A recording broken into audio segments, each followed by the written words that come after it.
Hello student, welcome to this channel. In the last class सबसे पहले तो मैं आपसे अपॉलॉजी मांगना चाहूंगी कि मैंने अभी 3 दिन का ब्रेक ले लिया था because I did not prepare this American revolution and कुछ पर्सनल चीजें भी चल रही थी because due to that I could not continue on the consecutive days. ठीक है, नाउ अमेरिकन रिवोल्यूशन से स्टार्ट करते हैं। अभी तक हमने पढ़ लिया है, रेनेसां पढ़ लिया है, रिफॉर्मेशन मूवमेंट पढ़ लिया है, साइंटिफिक रिवोल्यूशन पढ़ लिया है, एनलाइटनमेंट पढ़ लिया है। Now of American Revolution. This American Revolution and the French Revolution and later Irish Revolution and the European Revolution, these are the outcome of Enlightenment. ठीक है, अमेरिकन रिवोल्यूशन से काफी क्वेश्चंस पूछे गए हैं। हम ये दो पार्ट में डिवाइड करेंगे। फर्स्ट पार्ट में तो आज मैं आपको अमेरिकन रिवोल्यूशन क्यों हुआ था, कॉजेस, इम्पैक्ट एंड सिग्निफिकेंस बताऊंगी। नेक्स्ट क्लास में हम कुछ हिस्टोरियन की व्यू पॉइंट्स लेंगे जो कि आप ऑप्शनल में अपने ऐड ऑन करोगे एंड कुछ पीवाईक्यू के साथ डिस्कस करेंगे कि आप आंसर्स के अंदर किस तरीके से इन कंटेंट को इनकॉर्पोरेट कर सकते हो, because that is the main important thing in answer writing. Now अगर हम अमेरिकन रिवोल्यूशन की बात करें तो सबसे पहले आपको ये मैप दिख रहा होगा which shows the migration of early humans. ठीक है, ह्यूमन माइग्रेशन को अगर हम शो करते हैं तो हम ये देखते हैं कि इंसान जो है वो 2-2.5 साल पहले आ चुके हैं। ठीक है, 2-2.5 लाख साल पहले आ चुके हैं और धीरे धीरे पहले ये अफ्रीका की लोकेशन में बसे थे। देन धीरे धीरे वो माइग्रेट हुए, एक्सपेंड किया उन्होंने अपना, and they went to central Asia. Central Asia से ये रशिया की तरफ गए। रशिया में उन्होंने देखा कि बहुत ज्यादा ठंड है साइबेरियन रीजन के अंदर, तो उन्होंने सोचा कि हमें अपना एक्सपेंशन करना चाहिए और नॉर्थवर्ड, क्योंकि उस टाइम पे इतना नॉलेज नहीं था कि अगर रशिया के भी नॉर्थ में जाएंगे तो और ज्यादा ठंड पड़ेगी। बट वो नॉर्थ में गए, वहां पे उनको और ज्यादा ठंड पड़ी। तो धीरे धीरे उन्होंने सोचा कि चलो अब हम वेस्ट की तरफ जाते हैं। ठीक है, तो अगर वो रशिया के वेस्ट की तरफ गए, बेरिंग सी को क्रॉस किया उन्होंने, एंड दे फाइनली अलास्का की तरफ आए। अलास्का की तरफ माइग्रेट करते करते अगर हम देखें तो finally they came to north America. तो ये प्रॉपर जो आप देख रहे हो ये मैप, ये सिर्फ आपकी अंडरस्टैंडिंग के लिए है। तो अगर हम अमेरिका की बात करें तो अमेरिका के अंदर जो सिविलाइजेशन है दैट इज वेरी न्यू। 15,000 साल पहले ही यहाँ पे सिविलाइजेशन हुआ है, या लगभग मान लो उसके बाद धीरे धीरे अगर न्यू सिविलाइजेशन देखें तो 12,500 साल पहले ही हुआ है। एज कंपेयर टू अगर हम इंडिया देखते हैं या एशिया देखते हैं या फिर आप ऑटोमन एम्पायर के साइड वाला रीजन देखते हैं, तो वहां पे जो सिविलाइजेशन है वो काफी साल पहले हो चुका है। अमेरिकन सिविलाइजेशन काफी नया है, but in spite of new civilization यहाँ के लोगों ने इंडिपेंडेंस जो है वो किस तरीके से मिला, इन लोगों ने जो एनलाइटनमेंट का जो आउटकम है वो किस तरीके से पॉजिटिव तरीके से लिया, ये हमें देखने की जरूरत है। ठीक है, अब हम सबसे पहले देखते हैं सिविलाइजेशन जब यहाँ पे धीरे धीरे स्टार्ट हुआ। तो आपने देखा होगा in the age of renaissance, धीरे धीरे जब reformation movement and scientific movement जब डेवलप होने लगे थे, देन कोलंबस जो है वो स्पेन के राजा के पास गए। उन्होंने बोला कि आप हमें थोड़े से पैसे दीजिए, हम लोग इंडिया ढूंढ के लेके आएंगे। क्योंकि उस टाइम पे इंडिया के अंदर रोमन ट्रेड होता था, इंडिया से रोमन ट्रेड होता था। इंडिया को एज अ लाइक सोने की चिड़िया कहा जाता था। इंडियन सिविलाइजेशन काफी ज्यादा फेमस था। लोगों को लगता है कि अगर हम ऑटोमन एम्पायर तो उस टाइम पे पूरी तरीके से खत्म हो गया था। यहाँ पे यूरोपियन पावर को लगता था कि ऑटोमन एम्पायर के उस साइड में दूसरे हिस्से में एक बहुत अच्छी जमीन है जहां पे हम सोना लूट के सकते हैं, खेती कर सकते हैं, और वो अगर हम लैंड वो वाला अगर हम लैंड ले लेंगे तो हम लोग पूरे वर्ल्ड पे राज करेंगे। तो स्पेन के अंदर कोलंबस जो है वो गए स्पेन के महाराजा के पास कि हमें थोड़े से पैसे दो, हम इंडिया ढूंढ के लेके आएंगे। ठीक है, तो उन्होंने कहा ठीक है। लेकिन कोलंबस जो है वो ईस्ट साइड में गए, वेस्ट साइड में नहीं गए। तो ईस्ट साइड में जब गए तो वो ये अमेरिका पहुंच गए। अमेरिका पहुंचे, बेसिकली वो क्यूबा पहुंचे थे। ठीक है, और वहां पे उन्होंने कुछ ब्लैक को देखा था, तो ब्लैक नहीं कहा उन्होंने, और इंडिया की खोज में गए थे तो उन्होंने उसको उनको रेड इंडियंस बोलने लगे। तो वहां पे क्यूबा के साइड में जो भी इंडियंस जो भी लोग सेटलर्स थे उनको रेड इंडियंस कहा जाने लगा। लेकिन जब वहां पे वो गए तो उनको बहुत सारा गोल्ड मिला, और गोल्ड लेके वो स्पेन के वापस अपने राजा के पास गए और बोला कि हमें इंडिया तो नहीं मिला लेकिन हम बहुत सारा गोल्ड लेके आए हैं। जब ये बात सुनी तो स्पेन के राजा ने सोचा कि अब हमें धीरे धीरे उस एरिया को एक्सप्लोर करना चाहिए, and they started exploration in USA. ठीक है। धीरे धीरे वो वहां से बहुत सारा सोना लेके आते थे, शिप भर के सोना लेके आते थे। इस तरीके से स्पेन जो है वो काफी प्रॉस्पेरस बन गया था।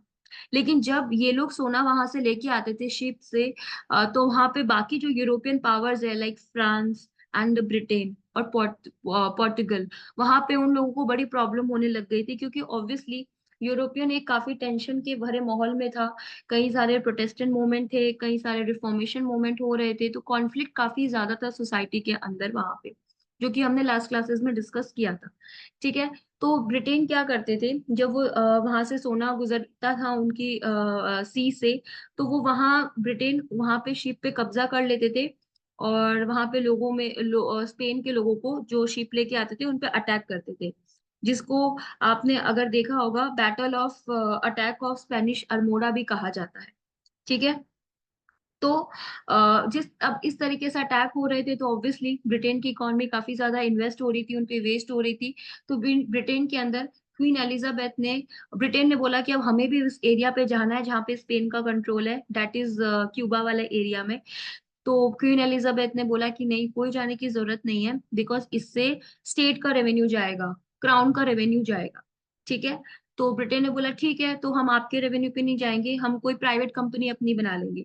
तो queen Elizabeth agreed and she said कि ठीक है, आप लोगों की जो भी गिल्ड्स वगैरह हैं, जो भी आपके प्राइवेट ऑर्गेनाइजेशन उस टाइम पे चल रहे हैं, आप मर्चेंट कलेक्ट करो और एक ऐसा ऑर्गेनाइजेशन बना लो और जाके वहां एक्सप्लोर करो, वी वोंट स्टॉप यू। तो ब्रिटेन ने ऐसा ही किया, एंड वो वहां पे सबसे पहले गए, जहाँ पे अगर मैं आपको एरिया बताऊं, दे वेंट टू वर्जीनिया। सबसे पहले ये वर्जीनिया पे गए थे। ठीक है। ऑल्दो यहाँ पे सोना तो नहीं मिला था, बट यहाँ पे इनको एक लैंड मिल गया था जहाँ पे फर्टाइल लैंड के अंदर वो लोग टबैको एंड कॉटन ग्रो कर सकते थे। ठीक है। ये जब ये ग्रो धीरे धीरे धीरे धीरे इन्होंने देखा कि यहाँ पे भी नॉर्थ कैरोलिनिया, साउथ कैरोलिनिया एंड जॉर्जिया, यहाँ तक इन्होंने धीरे धीरे अपना एक्सपेंड किया, और धीरे धीरे यहाँ पे भी इन्होंने कॉलोनीज बनाना शुरू किया। नाउ अब क्वेश्चन आता है यहाँ पे कि यहाँ पे जो ऑलरेडी लोग रह रहे थे, उन लोगों ने उन लोगों ने कभी भी ब्रिटेन को कभी भी एक्सेप्ट नहीं किया था। क्यों करेंगे?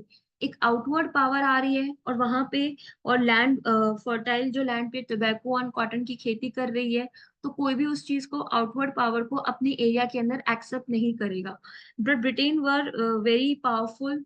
उन लोगों ने काफी ज्यादा अपने भाले वाले यूज किए, टेक्निक यूज किए, और रेड इंडियंस को मारना, अटैक करना शुरू कर दिया था। ठीक है।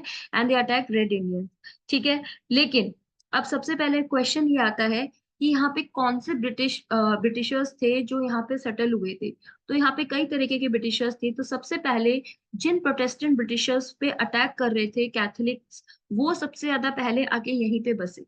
सेकेंडली, ब्रिटेन के अंदर एक लॉ है, प्रिमोजेनिचर लॉ, जहाँ पे एक बड़े सन को ही प्रॉपर्टी मिलती है, सेकंड सन को नहीं मिलती है। तो जो सेकंड सन था वहां पे फैमिली का, वो यहाँ पे आके बसने लगे। थर्डली, जो लोग न्यू अपॉर्चुनिटीज, न्यू एडवेंचर या कुछ नया करना चाहते थे, और जहाँ पे ब्रिटेन में उनको करने का मौका नहीं मिल रहा था, they came here and they settle down here. ठीक है। तो इस तरीके से ये सारे ब्रिटिशर्स जो थे वो यहाँ पे एक्सपेंड कर रहे थे। ठीक है। तो इस तरीके से ये लोग आए, सेटल्ड हुए, और धीरे धीरे इन्होंने अपना इस तरीके से कॉलोनी बनाई। तो ये जो ओरिजिनल 13 कॉलोनी थी, ये वही कॉलोनी थी। और यहाँ पे अगर हम दिखाएं तो यहाँ पे एक अपलेशियन माउंटेन है। ठीक है। यहाँ तक अपलेशियन माउंटेन है, यहाँ पे नहीं है। ठीक है। यही एरिया पूरा जो है वो अपलेशियन माउंटेन का है। ठीक है। I'll remove it and then I'll show you। ये जो पूरा एरिया है ये अपलेशियन माउंटेन है। तो अपलेशियन माउंटेन के इस तरफ जो भी है, ये वही है जो ब्रिटिश सेटलर्स, अमेरिकन सेटलर्स जिनको हम बोल सकते हैं, जो कि यहाँ पे आके ब्रिटिशर्स जो हैं यहाँ पे आके रह रहे हैं। ठीक है। और यहाँ पे धीरे धीरे अगर हम बात करें, स्पेन ने यहाँ पे एक्सप्लोर किया था क्यूबा, यहाँ पे गोल्ड मिलता है।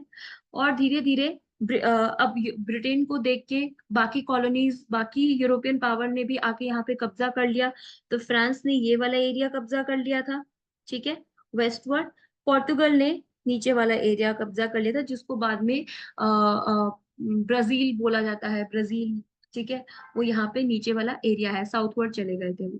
ठीक है, तो यहाँ पे ये अनएक्सप्लोर्ड एरिया है, यहाँ पे सिर्फ गोल्ड मिल रहा है, जहाँ पे स्पेन है, यहाँ पे फ्रांस है एंड यहाँ पे ब्रिटेन है।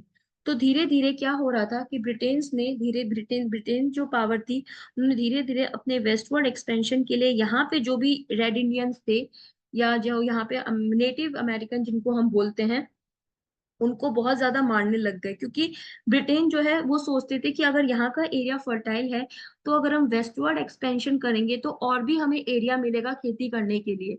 बट यहाँ पे फ्रेंच पावर थी, तो इन लोगों में इस तरीके से काफी टाइम तक 7 इयर्स वॉर चला था, दैट इज 1756 to 63। ठीक है, और उस 7 ईयर वॉर के अंदर ब्रिटेन जीत गया था। ठीक है, then Paris treaty, first Paris treaty जो है वो साइन हुई थी, जिसके तहत ये डिसाइड किया गया था, ठीक है, आप अपने एरिया में रहिए, और ब्रिटेन बोलता है हम अपने एरिया में रहेंगे and we will not expand westward. ठीक है, तो ये कहानी यहाँ तक चली थी।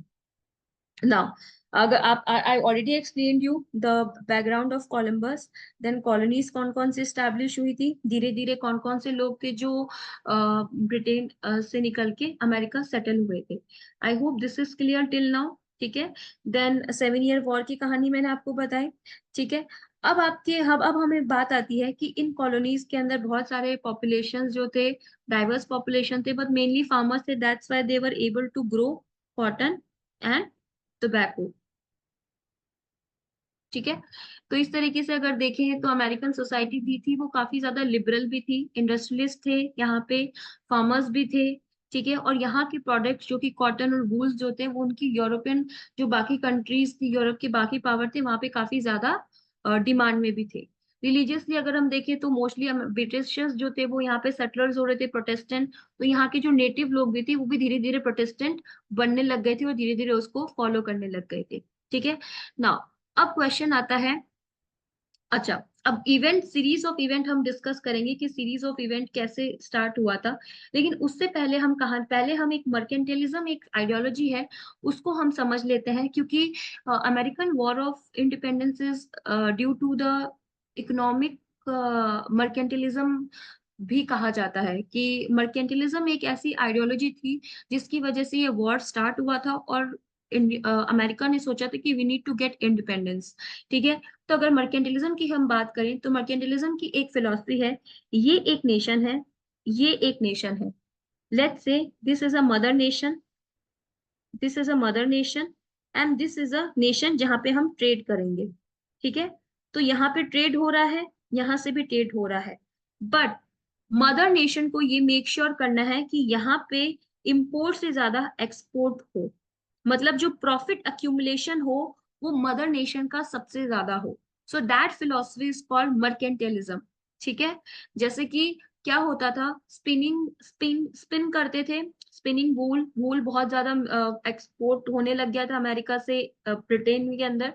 ब्रिटेन वाले लोग स्पिनिंग स्पिनिंग करते थे, स्पिनिंग के बाद क्या करते थे, वो दूसरी जगह जाके बेचते थे। कोई भी कंट्री हो सकती है, स्पेन हो सकता है, फ्रांस हो सकता है, या बाकी अफ्रीकन कंट्री हो सकती है, कोई भी कंट्री हो सकती है, एक्सपोर्ट करते थे।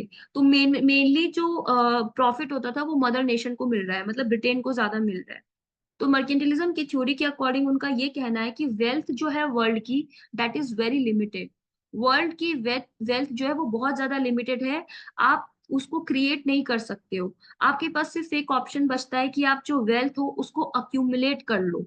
और वेल्थ को कैसे अक्यूमुलेट कर सकते हो, जब आपका ट्रेड सरप्लस हो आपकी तरफ से, प्लस आप वेल्थ को अक्यूमुलेट कर सकते हो in the form of silver and gold, जो कि उस टाइम पे था। आजकल तो वेल्थ को आप बहुत तरीके से अक्यूमुलेट कर सकते हो, जैसे कि आप एक एग्जांपल दो, स्विगी एंड जोमैटो, वो कोई भी चीज प्रोड्यूस नहीं कर रहे हैं, बस रेस्टोरेंट्स हैं जो उनके वेबसाइट पे हैं या उनकी ऐप पे हैं और वहां से वो ट्रेड कर रहे हैं। ठीक है, तो बेसिकली आप जो वेल्थ का अक्यूमुलेशन हो वो करो, क्योंकि आप वेल्थ और क्रिएट ही नहीं कर सकते हो। एंड ये वेल्थ जो आप क्रिएट करोगे ये ट्रेड के थ्रू करोगे, but make sure the trade, in this trade export should be more than the import. ठीक है, सो अब इसका क्या तरीका है, अब कैसे एक्सपोर्ट ज्यादा हो सकता है आपकी कंट्री से। आप ये कोशिश करो, जहां पे भी आप कॉलोनीज बना रहे हो या जहां जिस कंट्री से भी आप ट्रेड कर रहे हो, उस वहां पे आप इस तरीके से टैरिफ पॉलिसी फेवर करो, इस तरीके से टैरिफ पॉलिसी या टैक्स पॉलिसी लगाओ कि आपको फायदा हो। तो एग्जाम्पल ब्रिटेन ने क्या किया था, बहुत सारी अमेरिका में जब वो कॉलोनी बनाई थी उन्होंने, तो उन्होंने वहां पे बहुत सारी टैरिफ पॉलिसी जो है वो लगाना चालू कर दिया था, जैसे कि शुगर एक्ट के थ्रू आप यूरोप के अंदर शुगर इंपोर्ट करना मना है। ठीक है। Navigation act, they compel colonies to use non British ship आप यूज नहीं करोगे। ठीक है। स्टैम्प ड्यूटी एक्ट, उसके थ्रू होगा कि आपके कोई भी ट्रेड करोगे तो उस पे स्टैंप लगेगी, वो स्टैंप पे बहुत ज्यादा हाई टैक्सेस होगा। ठीक है। टाउनशेंड टैक्स लगाया था ताकि मोर रेवेन्यू हमें उस तरीके से मिल सके। So these taxes were imposed on colonies, और मोस्टली उस टाइम पे ब्रिटेन की कॉलोनी थी अमेरिका, तो अमेरिका पे ब्रिटेन ने ये सारे टैक्सेस जो थे वो इम्पोज कर दिए थे। अब सीरीज ऑफ इवेंट पे हम डिस्कस करेंगे कि क्या हुआ था। ठीक है। नाउ, अब एक चीज और इम्पोज कर दी थी ब्रिटेन ने कि जो कॉलोनी होंगी वो बाकी यूरोपियन कंट्री के साथ ट्रेड नहीं कर सकेगी, जैसे कि अमेरिका फ्रांस के साथ, स्पेन और पोर्टुगल के साथ ट्रेड जो था उनका रिस्ट्रिक्टेड था, वो सिर्फ ब्रिटेन के साथ ही ट्रेड रेस्ट्रिक्ट कर सकेंगी। ठीक है। उसके बाद धीरे धीरे क्या होता था, जब वहां पे मैंने आपको बताया कि वहां पे ब्रिटेन ब्रिटेन के प्रोटेस्टेंट लोग या नेटिव ब्रिटेन के लोग जब वहां पे सेटल हो गए थे, तो उन्हें धीरे धीरे अपनी लोकल असेंबलीज बनानी शुरू कर दी थी। और उन लोकल असेंबलीज जो थे वो धीरे धीरे डिसीजन लेते थे कि हमें किस तरीके से ट्रेड करना है या हमारे क्या पॉलिटिकल राइट्स होने चाहिए, एक्सेट्रा एक्सेट्रा। और उन असेंबलीज के अंदर अमेरिकन को इन्वॉल्व नहीं किया जाता था। इट मीन्स आपकी ही कंट्री के अंदर कोई आउटसाइडर आ रहा है, वहां पे लॉ बना रहा है और आपकी कंसेंट नहीं ली जा रही है। सो एक्चुअली यही एक मेजर रीजन था जिसकी वजह से American war of independence start हुआ। तो अगर हम सीरीज ऑफ इवेंट्स की बात करें, तो 7 ईयर्स ऑफ वॉर स्टार्ट हुआ था 1756 से 63, जिसके अंदर ब्रिटेन जो है वो जीत गया था। और दोनों ने ये डिसाइड किया था कि ब्रिटेन जो है वो वेस्टवर्ड एक्सपेंशन नहीं करेगा। ये देखो, इस तरीके से वेस्टवर्ड एक्सपेंशन नहीं करेगा। ठीक है। और फ्रांस भी जो है वो शांत रहेगा और किसी भी प्रकार का कोई एक्सपेंशन नहीं करेगा। ठीक है। तो इस तरीके से ये चीज उस टाइम पे डिसाइड की गई थी। Then after this, then there is a declaration of 1763, which is called a proclamation of 1763, which banned the expansion of USA settlers towards the west of the Appalachian mountain of the Mississippi River। आपको मैंने बता ही दिया कि वो westward expansion नहीं करेंगे। ठीक है। लेकिन ब्रिटिश एरिस्टोक्रेट ने, जो ब्रिटेन का मोटिव था कि वो वेस्टवर्ड एक्सपेंशन करे, उसको रोकना चाहा था। बिकॉज क्या होता था, देखिए, प्रोटेस्टेंट्स या ब्रिटिशर्स जो थे वो अमेरिका में तो सेटल्ड हो गए थे, बट उसके बाद जो अमेरिका की जो एरिस्टोक्रेसी थी, अमेरिका की जो ब्रिटेन की जो एरिस्टोक्रेसी थी, वो वहां पे क्या करती थी, अमेरिका के अंदर जाके जो ये 13 कॉलोनीज थी वहां पे बहुत सारा लैंड खरीदती थी। लैंड खरीदने के बाद क्या करते थे, वो उन लैंड को डिवाइड कर देते थे।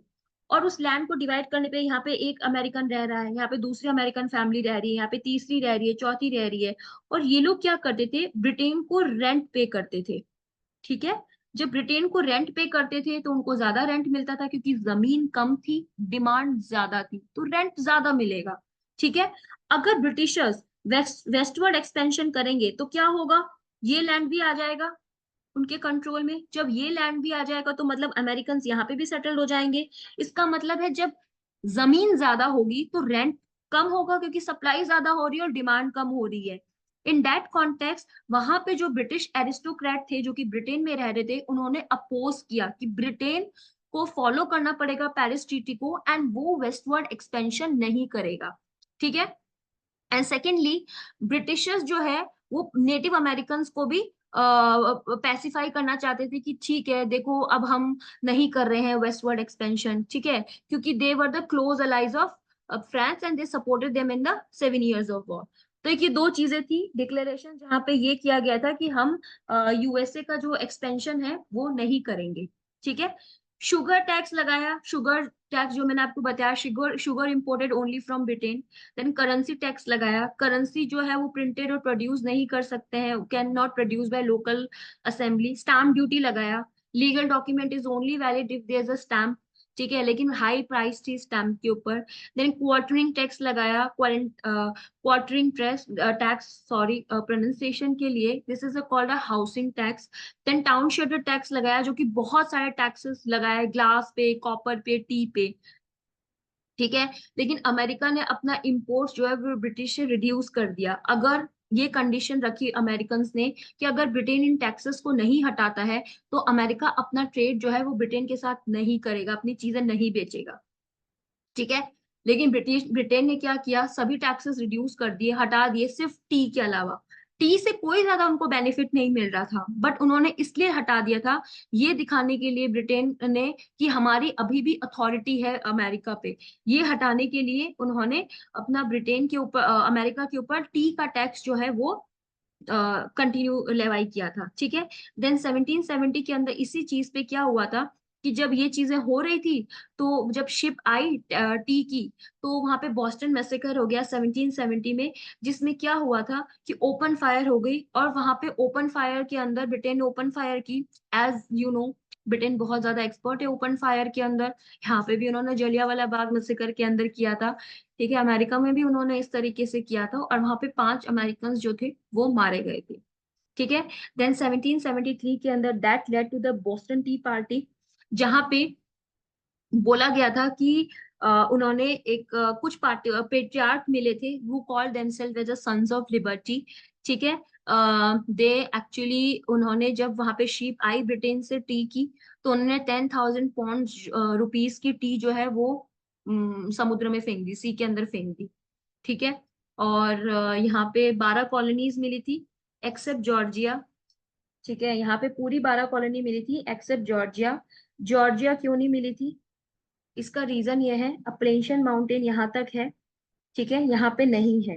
तो जब ये फ्रांस वाले जो अटैक करते थे इस पे भी, तो सबसे ज्यादा अटैक जॉर्जिया पे करते थे, और ब्रिटिश इनको यहाँ पे सहायता करते थे, जॉर्जिया को। तो जॉर्जिया यहाँ पे उनको पे बैक करने के लिए कि नाउ हम लोग कोई भी ऐसे एंटी ब्रिटिश सेंटिमेंट के अंदर पार्टिसिपेट नहीं करेंगे।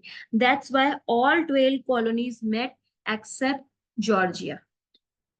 ठीक है, तो बॉस्टन टी पार्टी हुई, जहां पे उन्होंने इस तरीके से फेंक दिया था। ठीक है, आफ्टर दिस, फिलर जब यहाँ पे इस तरीके से फेंक दिया गया था, तो ब्रिटेन ने इंट्रोड्यूस कर दिया था एक एक्ट, जिसको इनटॉलरेबल एक्ट कहा जाता है अमेरिका के अंदर, कि हम किसी भी प्रकार के जो आपका जो टैक्सेशन है, जो आप हम पे लगा रहे हो, उसको हम एक्सेप्ट नहीं करेंगे।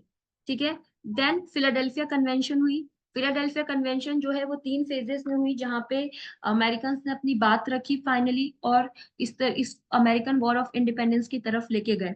This was the major point. जो बोस्टन टी पार्टी थी, यहाँ पे एक तरीके से अमेरिकन ने करेज दिखाया against the exploitative colonial rule. ठीक है, नाउ फिलाडेल्फिया कन्वेंशन के अंदर 17 से फर्स्ट फेज था ये 1774 टू 75। ये against the closing of Boston port था, क्योंकि ब्रिटेन ने बॉस्टन पोर्ट को क्लोज कर दिया था, जिसकी वजह से अमेरिकन किसी भी प्रकार का कोई ट्रेड नहीं कर पा रहे थे। But 56 representative from 12 colonies gather. I told you Jordan ने पार्टिसिपेट नहीं किया। ठीक है, 12 कॉलोनीज ने एक लेटर भेजा था क्राउन को, ब्रिटेन के क्राउन को, कि हमारी डिमांड्स पूरी की जाए, किंग जॉर्ज थर्ड को। लेकिन उन्होंने सारे डिमांड जो है वो एक्सेप्ट नहीं की, और उस लेटर को फाड़ दिया, विच वाज वेरी ऑफेंसिव। जब ये ऑफेंसिव हुआ था, तब अमेरिका को बहुत ज्यादा गुस्सा आ गया, एंड डिसाइडेड कि अब हम इसको फॉलो नहीं करेंगे, हम ब्रिटेन की कोई बात नहीं मानेंगे, और हम अब अपनी फोर्सेस तैयार करेंगे। ठीक है, एंड उनको फ्रांस से काफी ज्यादा सपोर्ट मिल रहा था, आर्म एंड अम्यूनेशन का, नेटिव इंडियन अमेरिकन सेटलर्स को, सॉरी नेटिव अमेरिकन को काफी ज्यादा सपोर्ट मिल रहा था, क्योंकि of course Britain and France की राइवलरी थी, एंड ब्रिटेन बहुत अच्छे तरीके से उनको आर्म्स एंड अम्यूनेशन सप्लाई कर रहा था। That became the major reason, जो हम पढ़ेंगे आगे फ्रेंच रिवोल्यूशन के अंदर भी। इसकी वजह से फ्रेंच रिवोल्यूशन भी हुआ कि फ्रांस ने अपनी पूरी इकोनॉमी की ऐसी की तैसी करा ली अमेरिकन रिवोल्यूशन में सपोर्ट करके अमेरिकन को। ठीक है, जॉर्ज वाशिंगटन ने अपनी आर्मी को लीड किया। ठीक है, और अमेरिका, देन अगर हम बात करें, this is the first phase. First phase यहाँ खत्म हुआ। देन सेकेंड फेज के अंदर 1775 टू 1781 का अगर हम फेज देखें, तो वहां पे American representatives they actually proclaim the declaration of independence, जहाँ पे Thomas Jefferson who played a very important role and Thomas Adams, उन्होंने दोनों ने एक बहुत अच्छा रोल प्ले किया कि हम अमेरिकन इंडिपेंडेंस के लिए कुछ प्रिंसिपल्स हैं वो तैयार करेंगे, और वो तैयार करके ही हमारा जो रिवोल्यूशन है उसका मेनली हमारा बेस होगा। Then they declared that all men are equal, but every man has some inalienable rights. ये आप थॉमस जेफरसन ने बोला था, जिनके यहाँ पे कम से कम 100 से 200 स्लेव्स काम करते थे, बट इनफैक्ट फिर भी उन्होंने गट्स दिखाया ये बोलने के लिए कि that all man are equal. It require lot of guts कि आपके यहाँ पे इशू चल रहा है, बट आप इस तरीके से गट्स दिखा के ये चीजें सही कर रही हो, तो this is a perfect example. और लेटर ऑन हम अमेरिकन सिविल वॉर में पढ़ेंगे कि किस तरीके से स्लेवरी को भी खत्म किया गया। ठीक है, they have given the principle of right to life, property, liberty and right to pursue happiness. Happiness अब देखेंगे, एनलाइटनमेंट का पार्ट जो है, रूसो ने जो प्रिंसिपल्स दिए थे, इमैनुअल कांट ने दिए थे, वो धीरे धीरे यहाँ पे एप्लीकेबल हो रहे थे थ्योरी के अंदर भी। ठीक है, देन उन्होंने एनलाइटनमेंट के आइडिया को भी दिया और बोला कि हमें बहुत सारे ग्रीवेंसेस है जो कि हमें ब्रिटेन के साथ है, उन्होंने वो लिस्ट स्टार्ट की। देन ब्रिटिशर्स काफी ज्यादा ऑफेंडेड थे इस तरीके से उनके अमेरिकन के बिहेव से। Then they send 130 warships and 25,000 soldiers. ठीक है, बट जॉर्ज वॉशिंगटन ने अमेरिका को लीड किया आर्मी को with the help of French. Then 1777 की अगर हम बात करें, तो अमेरिका ने सोचा कि अब ठीक है जो भी हुआ, हम एक काम करते हैं, हम इस तरीके से तो अटैक नहीं कर पाएंगे, तो हम ऊपर से अटैक करते हैं। तो दे ट्राई टू अटैक ऊपर से, कनाडा से अटैक करने की कोशिश की। बट यहाँ पे आप देख रहे हो फ्रांस है, तो फ्रांस ने पूरी तरीके से बुरी तरीके से ऊपर से भी हेल्प करके, अमेरिकन सोल्जर्स को हेल्प करके ऊपर से भी उनको हटा दिया ब्रिटेन को। ठीक है, एंड कॉर्नवालिस उस टाइम पे लीड कर रहा था आर्मी को, और वो बहुत बुरी तरीके से हारे गए थे। ठीक है, स्पेनिश और डच भी ब्रिटिशर्स मतलब लड़ ही रहे थे एशिया एंड अफ्रीका के अंदर, पर उनको भी कोई ज्यादा सपोर्ट नहीं मिला था। ठीक है, एंड में अगर हम देखें तो ये लास्ट फेज है, जहाँ पे इसके पहले यहाँ पे जॉर्ज वाशिंगटन जीत गए थे, अमेरिका जीत गया था अगेंस्ट ऑफ ब्रिटिश, कॉर्नवालिस को हरा दिया था। ठीक है, कॉर्नवालिस ने फिर एक कहते हैं ना treaty of Paris, second treaty of Paris sign की थी। ठीक है, सब कुछ सरेंडर कर दिया था ना। यहाँ पे 1781 से 88 की बात करें, तो यहाँ पे भी फ्लोरिडा से भी स्पेनिश स्पेन ने ब्रिटेन को हरा दिया था। ठीक है, बाद में फ्लोरिडा खरीद लिया गया था। लुजियाना में भी, लुजियाना भी अमेरिका ने खरीदा हुआ है। ठीक है, देन उसके बाद अगर हम बात करें, तो ब्रिटिशर्स ने जितने भी क्लेम्स थे यूएसए के अंदर वो सारे सरेंडर कर दिए। And finally in 1789 American constitution came into existence, although it prepared in 88 but came into existence in 1789. So इस तरीके से American was the first written constitution, and republican constitution means head of the state will be elected, it may be directly or indirectly. Then bill of rights, बहुत सारे उसके अंदर example like freedom of speech, press, religion and justice under law, this has been given. Then they also focused on the its later USA ने अपना westward expansion भी पे follow किया, और फाइनली फ्रांस को भी वहां से हरा दिया, हटा दिया, भेज दिया, और फ्रांस भी फ्रांस रिवोल्यूशन में बिजी हो गया था, जो हम देखेंगे आगे कि किस तरीके से। तो इस तरीके से फाइनली यूएसए जो था वो यूनाइटेड स्टेट ऑफ अमेरिका बन गया था। अगर हम इम्पैक्ट की बात करें, impact positive, so first of all America gain independence, this is the first impact. Obviously वो इसीलिए फाइट कर रहे थे कि उनको इंडिपेंडेंस चाहिए, कॉलोनी एक्सप्लॉइटेटिव रूल से, तो उनको इंडिपेंडेंस मिल गई। देन रिपब्लिकिज्म, पॉलिटिकल बात करें, रिपब्लिकिज्म government, then a written constitution, then fundamental rights, then all power lie within the people, democratic rights वहां पे लोगों को मिलने लगे। That ended the philosophy and ideology of mercantilism, although later on it gave rise to the capitalism, but mercantilism को उस time पे खत्म कर दिया। कोई इस तरीके का एक्सप्लोटेटिव नेचर अमेरिका में बाद में नहीं देखने को मिला। इक्वालिटी, ठीक है, then later on it actually inspired the French and Irish and European revolution. Negative impact की बात करें, तो अगर एक बात करें तो इनके कॉन्स्टिट्यूशन में कहीं पे भी विमेन, ब्लैक, नेटिव अमेरिकन, इनको कोई भी राइट टू वोट नहीं था। ठीक है, कहीं पे भी यह बात नहीं की गई थी। स्लेवरी इनका एक बहुत बड़ा एक नेगेटिव चीज था, जो कि अबॉलिश नहीं हुआ था। ठीक है, ये धीरे धीरे अमेरिकन सिविल वॉर देखेंगे तब अबॉलिश किया गया था। सोचो स्लेवरी कितना बड़ा इंस्टीट्यूशन था कि उसके लिए अमेरिका में एक अलग से वॉर कराना पड़ा, तब जाके स्लेवरी जो है वो अबॉलिश की गई थी। ठीक है, प्रॉपर्टी राइट सबको नहीं थे। ठीक है, इंडिविजुअलिज्म पे फोकस किया गया था, बट लेटर यही कैपिटलिज्म का एक्सप्लॉइटेटिव नेचर बना, जो कि हम इंडस्ट्रियल रिवोल्यूशन में देखेंगे आगे। ठीक है, देन सिग्निफिकेंस अगर हम देखें तो सिग्निफिकेंस हमारे कॉन्स्टिट्यूशन को तो सबसे ज्यादा इंस्पायर किया, like fundamental right, human right, secularism. यहाँ पे एनलाइटनमेंट का जो सबसे इंपॉर्टेंट प्रिंसिपल है, the religion should be separated from the politics, republicism, tolerance, religious tolerance, then abolition of mercantilism, taxation without representation. ये इनकी एक टैगलाइन थी अमेरिकन रिवोल्यूशन की, कि आप विदाउट रिप्रेजेंटेशन लोकल असेंबली के अंदर आप हम पे किसी भी प्रकार का कोई टैक्स नहीं लगा सकते। वी शुड हैव अ से, हमारा पब्लिक ओपिनियन मैटर करता है हमारे कॉन्स्टिट्यूशन लॉ मेकिंग के अंदर। Then they promoted a social equality and of course nationalism, ये सबसे ज्यादा इंपॉर्टेंट है। नेशनलिज्म की भावना थी, तभी तो नेशनल इंडिपेंडेंस मूवमेंट था ये। ठीक है, देन फ्रेंच का कंट्रीब्यूशन देखें, they gave training to American soldiers, ये हम डिटेल में फ्रेंच रिवोल्यूशन के अंदर भी पढ़ेंगे। Then they supplied the arms and ammunition to Americans, and they funded the revolution which actually resulting in empty of the French treasury, जिसकी वजह से बाद में फ्रेंच के अंदर रिवोल्ट हुआ। so that's it for today from my side। ठीक है, I'll see you in the next class, जहाँ पे I will discuss some questions related to American Revolution which has been asked in PYQ। ठीक है, thank you so much।